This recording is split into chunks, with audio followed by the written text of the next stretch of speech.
साथीहरु the power of power पोइन्टमा हामीले चाहिँ विभिन्न भिडियोहरु हेरिसक्यौं र आज हामीले चाहिँ पावर अफ पावर पोइन्ट हामीले कुरा गर्ने छौं तपाईको जुन स्लाइड सोलाई चाहिँ हामीले कसरी रेकर्ड गर्ने त्यो पनि तपाईको आफ्नो भोइस दिएर र साथीहरु म चाहिँ प्रिभियस भिडियोमा तपाईहरुलाई चाहिँ अलरेडी देखाइसकेको थिएँ कि हामीले चाहिँ जुन सेल्फ रनिङ या अटो रनिङ प्रेजेन्टेसनहरु हामीले चाहिँ कसरी गर्ने र हामीले चाहिँ आफ्नो भोइस पनि कसरी हल्का दिने र हामीले चाहिँ हल्का ब्रिफ गरेको थियौं भने चाहिँ आज हामीले चाहिँ त्यसैलाई नै कम्प्लिट गर्न गइरहेका छौं बिकज द भिडियो चाहिँ लामो भइरहेको थियो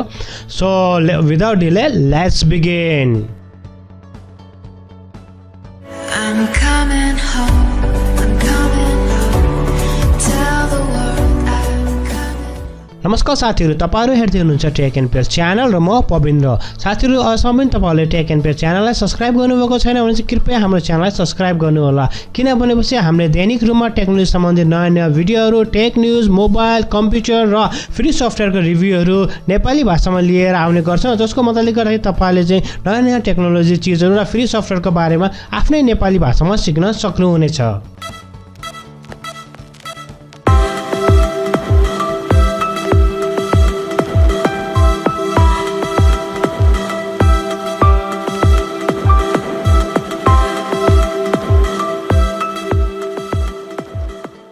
साथीहरु हामीले चाहिँ प्रिभियस भिडियोमा चाहिँ हामीले अलरेडी हेरिसक्यौ कि हामीले चाहिँ आफ्नो प्रेजेन्टेसनलाई सेल्फ प्रेजेन्टेसनको रूपमा चाहिँ कसरी ल्याउने भन्ने बारेमा र हामीले चाहिँ हल्का चाहिँ हामीले हेर्यौं कि त्यसमा चाहिँ भोइसहरु पनि हामीले कसरी चाहिँ हामीले चाहिँ आफ्नो भोइसहरुमै एडिट गरेर एउटा भिडियो फर्ममा चाहिँ हामीले कसरी आउट गर्ने भन्ने बारेमा आज हामी चाहिँ इन डिटेलली चाहिँ हाम्रो प्रेजेन्टेसनलाई हाम्रो स्लाइडलाई कसरी रेकर्ड गर्ने भन्ने बारेमा हामीले हेर्न गइरहेका छौं साथीहरु त्यसको लागि हामीलाई सबैभन्दा पहिला जानुपर्ने हुन्छ स्लाइड शो जुन हाम्रो रिबन बारमा चाहिँ स्लाइड शो हुन्छ स्लाइड शोमा जानुपर्ने हुन्छ र तपाईले अस्ति भनिसकेको थियो हामी चाहिँ रिहर्स गर्नको लागि चाहिँ हामीले चाहिँ रिहर्स टाइममा गर्नुपर्छ त्यसैगरी हामीले सेम काम चाहिँ हामीले कस्तो हुन्छ भने जस्तै हाम्रो रेकर्डिङ गर्नको लागि रेकर्डिङ स्लाइडमा तपाईँ जानुपर्ने हुन्छ जब तपाईहरु रेकर्डिङ स्लाइडमा क्लिक गर्नुहुन्छ त्यसपछि तपाईले गर्नुपर्ने हुन्छ जुन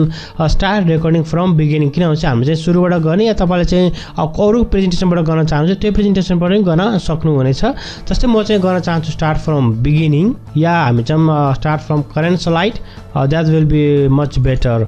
सो म यहाँ चाहिँ एउटा चुज गर्न गइरहेको छु सो हामी चाहिँ जस्तै मैले यो स्लाइड चुज गरेँ त्यसको लागि हामीले सबभन्दा पहिला स्लाइड चुज गर्नुपर्ने हुन्छ साथीहरु जस्तै म चाहिँ इन्ट्रोको स्लाइड चुज गरेको छु त्यसैगरी म फेरि गइसके हाम्रो रिबन बारमा अनि ट्याबमा ट्याब पछि म गएँ यो सेक्सनमा जुन सेटअप सेक्सन थियो त्यसपछि हामीले चाहिँ अब स्टार्ट रेकर्डिङ फ्रम बिगिनिङ नगरिकिन हामीले चाहिँ गर्छौं start recording from current slide किनकि बिगिनिङमा हामीले लास्ट टाइम गरेका थियौं सो लेट्स यस्ता तपाईले क्लिक गर्नु त्यसपछि तपाईले सोच्छ कि तपाईको जुन लेजर हुन्छ हाम्रो चाहिँ के हुन्छ हामीले लेजर युज गर्नुपर्ने हुन्छ अर्को हामीले चाहिँ आफ्नो चाहिँ जुन टाइमिङहरु हुन्छ र हामीले चाहिँ आफ्नो भोइस दिन पनि हुन्छ सो टिक टिक गर्नु हो त्यसपछि स्टार्ट रेकर्डिङ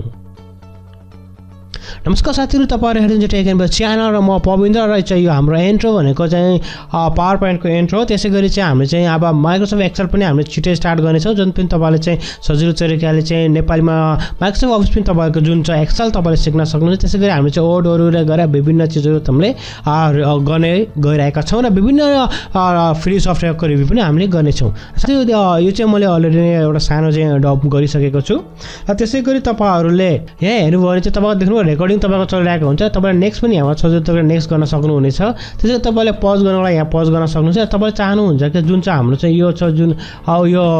प्रेजेन्टेसन चाहिँ तपाईले रिपिट गर्न चाहनुहुन्छ तपाईले चाहिँ यसमा चाहिँ तपाईले क्लिक गर्न पर्ने हुन्छ तपाईले यसमा रिपिटमा क्लिक गर्नुभयो भने ठ्याक्क तल यो आएर बस्छ र तपाईले देख्न सक्नुहुन्छ let me show you guys तपाईले देख्नुहुन्छ यो चाहिँ एकदमै केही पनि ब्ल्याङ्क भएर बसिरहेको छ र रेकर्डिङ पज भएको छ अब मैले रेकर्डिङ रिज्युम गर्ने बित्तिकै यो फेरि रिपिट भएर आउँछ तपाईले देख्नुहुन्छ यो फेरि चाहिँ रिपिट भएर आयो यसरी तपाईले सजिलो तरिकाले रिपिट पनि गर्न सक्नुहुनेछ र साथीहरु जस्तै हाम्रो चाहिँ कहिले कस्तो हुन्छ भने चाहिँ माउसको पनि हामीलाई आवश्यकता पर्छ राइट लेट मी सी जस्तो पोइन्टरको आवश्यकता पर्छ माउस भन्दा पनि पोइन्टरको आवश्यकता पर्छ चाहिँ हामीले पनि कुनै पनि प्रेजेन्टेसनहरुलाई चाहिँ हामीले देखाउन गइरहेको छौं भने हामीले पोइन्टरको आवश्यकता पर्छ र यसमा चाहिँ हामीले पोइन्टर कसरी देखाउने र भन्नु पोइन्टर चाहिँ हामीले के जस्तो म कुनै पनि कुराको लागि बोल्न गइरहेको छु किनकि म त्यहाँ छैन मैले भिडियोमा नै भनिरहेको छु त्यसको लागि हामीले चाहिँ कन्ट्रोल थिच्न पर्ने हुन्छ तपाईले कन्ट्रोल थिच्नुहुन्छ यस्तो खालको एउटा लेजर पोइन्ट चाहिँ एक्टिभ हुन्छ तपाईले देख्नुहुन्छ यस्तो खालको एउटा लेजर पोइन्ट एक्टिभ हुन्छ र तपाईले चाहिँ मलाई अब यहाँ चाहिँ भिडियो बनाउन सक्छु जस्तै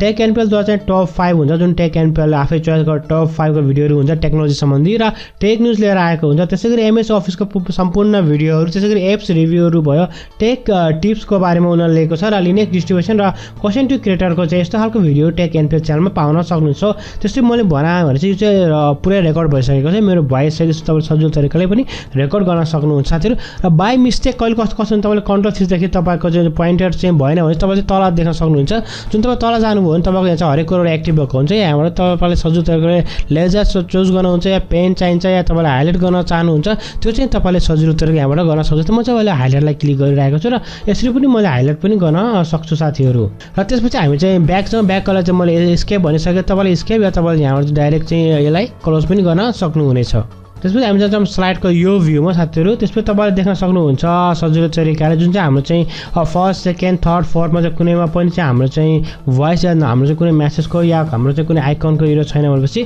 त्यस्तै तपाईले देख्नु भएको थियो let me make a zoom र साथै तपाईले यहाँ देख्नु भएको थियो जुन चाहिँ हामीले यसमा चाहिँ हामीले कुराकानी गरेका थियौँ तपाईले देख्नुहुन्छ एउटा चाहिँ मेरो चाहिँ भोइस पनि अलरेडी यसमा रहेको छ तपाईले देख्न सक्नुहुन्छ सजिलो एउटा माइकको चिन्ह आएको छ त्यसै तपाईले देख्नुहुन्छ स्पिकर या तपाईले के भन्छ माइकको एउटा यहाँ सिम्बल आएको छ तपाईले देख्न सक्नुहुन्छ जस्तै हामी चाहिँ यहाँ चाहिँ 1 मिनेट जति बोलेको रहेछ भनेपछि यहाँ 1 सेकेन्ड त्यसैगरी हामी चाहिँ 13 सेकेन्ड यहाँ बोलेका थियौँ भने त्यसैगरी त हामीले चाहिँ यसो सजिलो तरिकाले हामीले हेर्न सक्छौँ त्यसैगरी चाहिँ साथीहरु यसो तपाईले चाहिँ सजिलो तरिकाले आफ्नो प्रेजेन्टेसनलाई आफ्नो भोइस दिएर एउटा सेल्फ प्रेजेन्टेसन पनि बनाउन सक्नुहुन्छ जस्तै यो अटोमेटिकली चल्छ या भिडियोको फर्ममा